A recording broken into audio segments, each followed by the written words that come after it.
षष्ठ खंड। दक्षिणेश्वर कालीबाड़ी में भक्तों के संग ब्रह्म तत्व और आद्या शक्ति के विषय में कथोपकथन। विद्यासागर और केशव सेन की कथा। प्रथम परिच्छेद। ज्ञान योग और निर्वाण मत।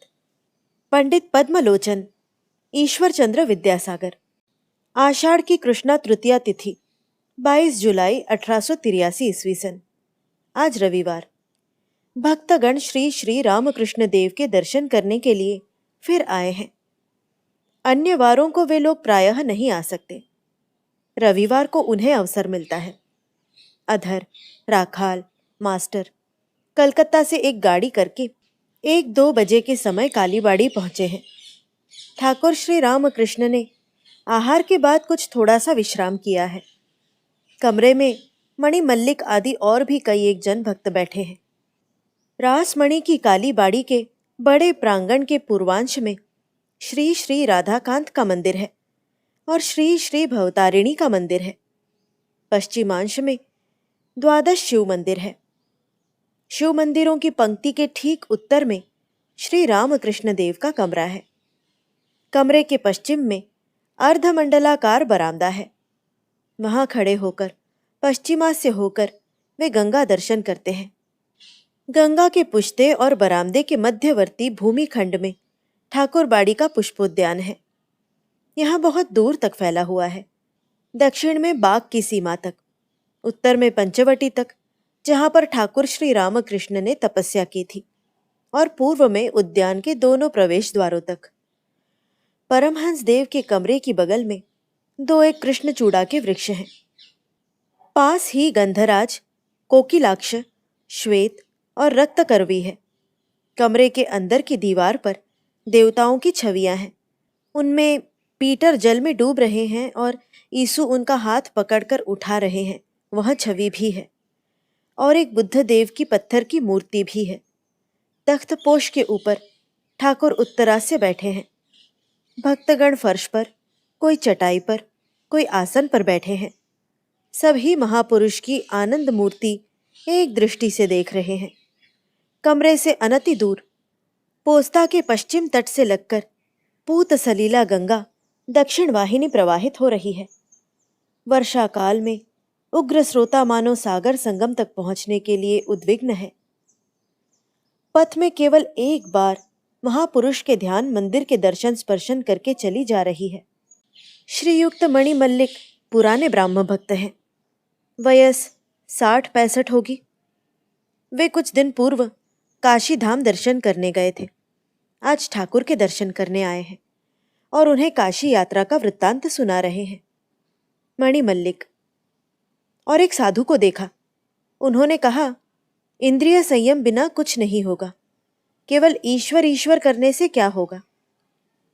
श्री रामकृष्ण, इनका मत जानते हो क्या है? पहले साधन चाहिए, शम दम तितिक्षा चाहिए। ये निर्वाण की चेष्टा करते हैं।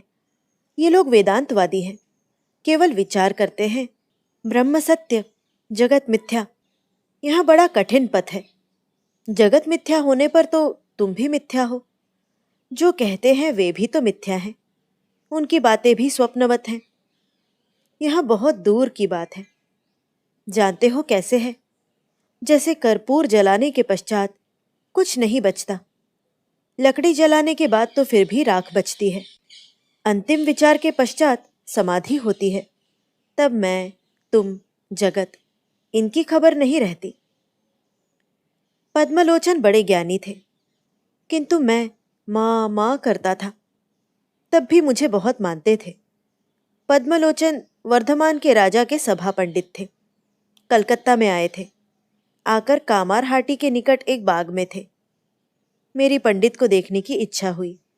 हृदय को मैंने भेज दिया यह जानने के लिए कि उसमें अभिमान है कि नहीं। सुना पंडित में अभिमान नहीं है। मेरे साथ मिला भी।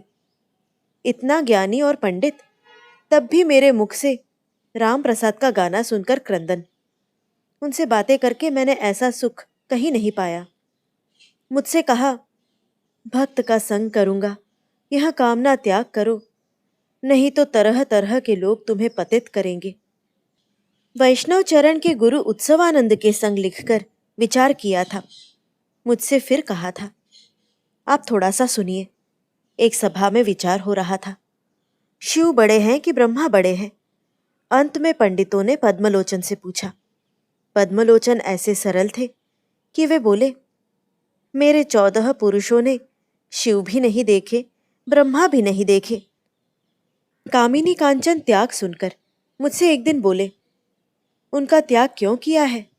यह रुपया है, यह मिट्टी है। ऐसी भेद बुद्धि तो अज्ञान से होती है। मैं क्या बोलता? बोला, क्या पता भाई, मुझे रुपया पैसा इत्यादि अच्छा नहीं लगता। एक पंडित को बड़ा भारी अभिमान था। ईश्वर के रूप को नहीं मानता था, किंतु ईश्वर के कार्य को कौन समझेगा। उन्होंने आद्या शक्ति के रूप में दर्शन दिए। पंडित अनेक क्षण बेहोश रहा। तनिक सी होश आने पर का का का अर्थात काली यह शब्द करने लगा। भक्त, महाशय, आपने विद्यासागर को देखा है, कैसे लगे? श्री रामकृष्ण, विद्यासागर में पांडित्य है, दया है, किंतु अंतर्दृष्टि नहीं। अंतर में सोना दबा हुआ है। यदि उस सोने का संधान पा लेता तो इतना जो बाहर का कार्य करता है वह सब कम हो जाता, अंत में एकदम त्याग हो जाता। अंतर में हृदय के मध्य ईश्वर है, यह बात जान लेने पर उनके ही ध्यान चिंतन में मन जाता। किसी को निष्काम कर्म बहुत दिन करते करते अंत में वैराग्य होता है और उस ओर मन जाता है, ईश्वर में मन लिप्त होता है। ईश्वर विद्यासागर जिस प्रकार का कार्य करता है वह बहुत अच्छा है। दया खूब अच्छी है। दया और माया में बड़ा अंतर है। दया अच्छी है, माया अच्छी नहीं। माया अपने जनों के ऊपर प्यार है, स्त्री, पुत्र, भाई, भगिनी, भतीजे, भांजे, बाप, माँ, इनके ऊपर प्यार। दया है सर्वभूतों में समान प्यार। द्वितीय परिच्छेद, गुणत्रय व्यतिरिक्तम सच्चिदानंद स्वरूपः। ब्रह्म गुणातीत मुख से बोला नहीं जाता। मास्टर, दया भी क्या एक बंधन है? श्री रामकृष्ण, वह बहुत दूर की बात है। दया सत्वगुण से होती है। सत्वगुण में पालन, रजोगुण में सृष्टि, तमोगुण में संहार। किंतु ब्रह्म सत्व रज तम तीनों गुणों के पार है, प्रकृति के पार है। जहाँ पर ब्रह्म ठीक ठीक होता है वहाँ पर गुण पहुँच नहीं सकता। चोर जैसे ठीक जगह पर जा नहीं सकता। भय रहता है कि कहीं पीछे पकड़ा न जाए। सत्व, रज, तम तीनों गुण ही चोर हैं। एक कहानी कहता हूँ, सुनो। एक व्यक्ति वन के पथ से जा रहा था। तब उसे 3 चोरों ने आकर पकड़ लिया। उन्होंने उसका सब कुछ निकाल लिया। एक चोर ने कहा, अब इस व्यक्ति को बचाकर क्या होगा? यह बात कहकर तलवार लेकर काटने आया। तब और एक चोर बोला, न भाई, काटने से क्या होगा? हाथ पांव बांधकर इसे यहाँ पर फेंक जाओ। तब उसके हाथ पैर बांधकर उसे वहां छोड़कर चोर चले गए। कुछ क्षण पश्चात उनमें से एक व्यक्ति वापस आकर बोला, आह, तुम्हें बहुत कष्ट है, आओ मैं तुम्हारे बंधन खोल दूं। उसके बंधन खोलकर वह चोर बोला, मेरे संग संग आओ, तुम्हें सदर मार्ग पर डाल देता हूं। काफी देर बाद सदर रास्ता आने पर बोला, इसी रास्ते से चले जाओ, वहां तुम्हारा घर दिखाई दे रहा है।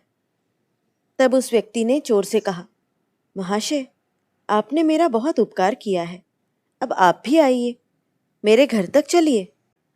चोर बोला, नहीं, मुझे वहां नहीं जाना, पुलिस को पता लग जाएगा। संसार ही अरण्य है। इसी वन में सत्व रज तम तीनों गुण डाकू हैं। जीव के तत्व ज्ञान को लूट लेते हैं। तमोगुण जीव का विनाश कर देता है। रजोगुण संसार में बद्ध करता है, किंतु सत्वगुण रज और तम से बचाता है। सत्वगुण का आश्रय प्राप्त हो जाने पर काम, क्रोध इत्यादि सब तमोगुणों से रक्षा हो जाती है। और सत्वगुण तो फिर जीव के संसार बंधन भी मोचन करता है, किंतु सत्वगुण भी चोर है, तत्वज्ञान दे नहीं सकता। हाँ, उस परम धाम में जाने के पथ पर चला देता है, चलाकर कहता है, वहां देखो, तुम्हारा घर दिखाई दे रहा है। जहां पर ब्रह्म ज्ञान है, वहां से सत्वगुण काफी दूर है। ब्रह्म क्या है, वहां मुख से बोला नहीं जाता। जिसे हो जाता है, वह खबर दे नहीं सकता। एक कहावत है, काले पानी में जहाज जाने पर फिर लौटता नहीं। 4 मित्रों ने भ्रमण करते करते दीवार से घिरी हुई एक जगह देखी। प्राचीर अर्थात दीवार बहुत ऊंची थी। भीतर क्या है, देखने के लिए सब बड़े उत्सुक हो गए। प्राचीर पर एक व्यक्ति चढ़ गया। झांक कर जो देखा, उससे अवाक होकर हा हा हा हा बोलकर भीतर गिर गया। फिर कोई भी खबर नहीं दी। जो भी चढ़ता, वही हा हा हा हा करते हुए गिर जाता। तब खबर फिर कौन देता? जड़ भरत, दत्तात्रेय ब्रह्म दर्शन करके फिर सूचना नहीं दे सके थे। ब्रह्म ज्ञान होकर समाधि हो जाने पर फिर मैं नहीं रहता। तभी राम प्रसाद कहता है, आपनी जौदी ना पारिश मन, तबे राम प्रसाद के सौंगे ने ना। अपने आप यदि ब्रह्म ज्ञान नहीं पा सकता, तो हे मन, राम प्रसाद को संग में ले ले। मन का लय हो जाना चाहिए, फिर राम प्रसाद का लय अर्थात अहम तत्व का लय हो जाना चाहिए, फिर वही ब्रह्म ज्ञान हो जाता है। एक भक्त, महाशय, शुकदेव को क्या ज्ञान नहीं हुआ था? श्री रामकृष्ण, कोई कोई कहते हैं शुकदेव को ब्रह्म समुद्र के दर्शन स्पर्शन मात्र हुए थे, उतरकर डुबकी नहीं लगाई थी, तभी तो लौटकर इतना उपदेश दिया था। कोई कहता है वे ब्रह्म ज्ञान के पश्चात लौट आए थे लोक शिक्षा के लिए। परीक्षित को भागवत सुनाएंगे और भी कितनी लोक शिक्षा देंगे। तभी ईश्वर ने उनके संपूर्ण मैं का लय नहीं किया, विद्या का एक मैं रख दिया था। एक भक्त, ब्रह्म ज्ञान हो जाने पर क्या दल वल रहता है? श्री रामकृष्ण, केशव सेन के साथ ब्रह्म ज्ञान की बात हुई थी। केशव ने कहा, और भी कहिए। मैंने कहा, और कहने पर दल वल नहीं रहता। तब केशव ने कहा, तो फिर और रहने दो महाशय। सबका हास्य। तब फिर केशव से कहा, मैं, मेरा, यही तो अज्ञान है। मैं करता हूँ और ये मेरे स्त्री पुत्र, विषय, मान, इज्जत आदि है। यहाँ भाव अज्ञान न होने से नहीं होता। तब केशव ने कहा, महाशय, मैं का त्याग करने पर तो फिर कुछ भी नहीं रहता। मैंने कहा, केशव, तुम्हें सारा मैं त्याग करने के लिए तो कहता नहीं, तुम कच्चा मैं त्याग करो। मैं करता, मेरे स्त्री पुत्र, मैं गुरु इत्यादि अभिमान कच्चा मैं है, इसे त्याग करो। इसे ही त्याग करके पक्का मैं बनाकर रहो। मैं उनका दास, मैं उनका भक्त, मैं अकर्ता, वे करता।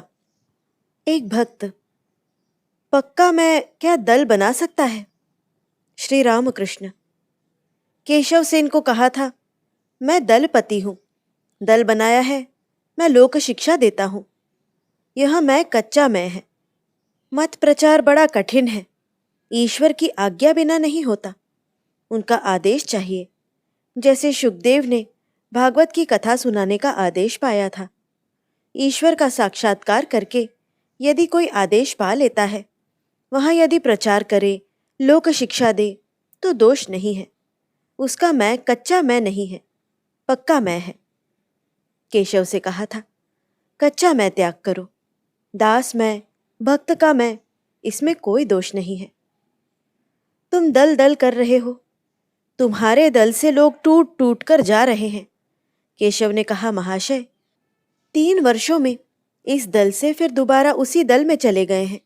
जाते समय फिर गाली गलौज भी किया। मैंने कहा था, तुम लक्षण क्यों नहीं देखते? जिस किसी को चेला बनाने से क्या होता है? और केशव से कहा था, तुम आद्या शक्ति को मानो।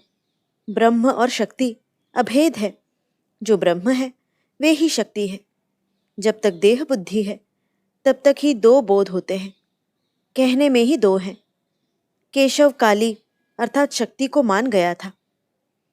एक दिन केशव शिष्यों के साथ यहाँ पर आया था। मैंने कहा, तुम्हारा लेक्चर सुनूंगा। चांदनी में बैठकर लेक्चर दिया। फिर घाट पर आकर बैठकर अनेक कथा वार्ता हुई। मैंने कहा, जो भगवान है वे ही एक रूप में भक्त हैं, वे ही एक रूप में भागवत हैं। तुम लोग बोलो, भागवत भक्त भगवान। केशव ने कहा और शिष्यों में भी सबने एक संग बोला, भागवत भक्त भगवान।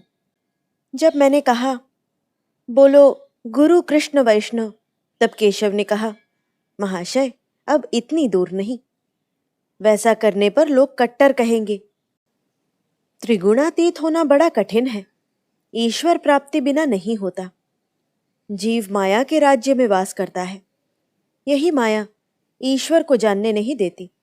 यही माया मनुष्य को अज्ञानी बनाए हुए है। हृदय एक बछड़ा लाया था। एक दिन देखा उसे बाग में घास खाने को बांध दिया है। मैंने पूछा, हृदय उसको रोज वहां क्यों बांध देता है? हृदय बोला, मामा इस बछड़े को देश भेज दूंगा, बड़ा होकर हल चलाएगा। ज्यों ही यह बात उसने कही, मैं मूर्छित होकर गिर पड़ा। मन में हुआ, माया का कैसा खेल है। कहाँ कामारपुकुर सियोड़, कहाँ कलकत्ता, यहाँ जरा सा बछड़ा जाएगा इतने बड़े पद से, वहां पर बड़ा होगा, तत्पश्चात कितने दिन पीछे हल खींचेगा। इसी का नाम है संसार, इसी का नाम है माया। बहुत देर पश्चात मूर्छा टूटी थी।